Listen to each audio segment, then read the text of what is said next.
বড় আদরের ছেলেকে হারিয়ে এক বাবার গগনবিদারী এই আর্তনাদ শোকের কাঁপন তুলেছে পুরো এলাকার মানুষের হৃদয়ে। আহারে, কি ফুটফুটে ছেলে তার! গোসল করতে নেমে গাফখান নদীতে হারিয়ে গিয়েছিল 3 দিন আগে মোহাম্মদ আলিফ নামে তার এই ছেলেটি।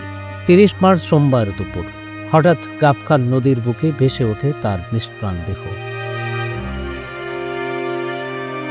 এই বাড়ির শোক ও আহাজারির পেছনে রয়েছে আরেক গল্প। আলিফ নামে এই কিশোর হবিগঞ্জের একটি মাদ্রাসায় পড়ত। ঈদে ঝালকাঠিতে নানা বাড়িতে বেড়াতে এসেছিল।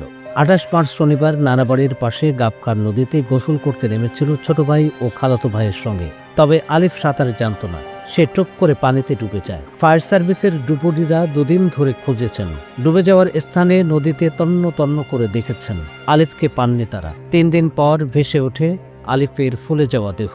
মুরব্বী আসলে সে দেখিয়া যে ও হাত নাড়িয়ে যাইতে আছে, তখন সে লাভ দিয়া মানে পড়ছে, তো সাথে সাথে সে আর ধরিয়া করে ধরতে পারে না, হাত তো নিচে তলাই গেছে, মানে দেখছে মানে এই যে এই। তারপর তো এলাকার অনেক পোলাপান সবাই ডুবুডু করছে, নামছে তো পায় না। এটা একটা খাড়া জায়গা, মাটি অনেক আপনি নিচে গভীর। যেখান থেকে পড়ছে আমাদের এলাকার অধিকাংশ মানুষই মানে খোঁজ দেখেছে 2 দিক ট্রলার নিয়ে 2 গ্রুপ 2 দিক গেছে।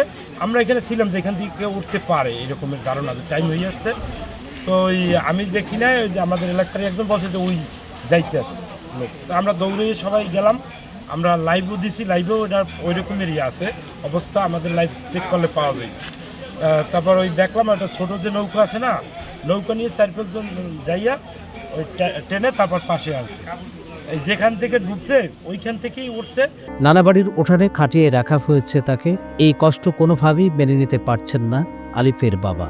খাটিয়ার পাশে দুঃসহ বেদনায় ছটফট করছিলেন তিনি।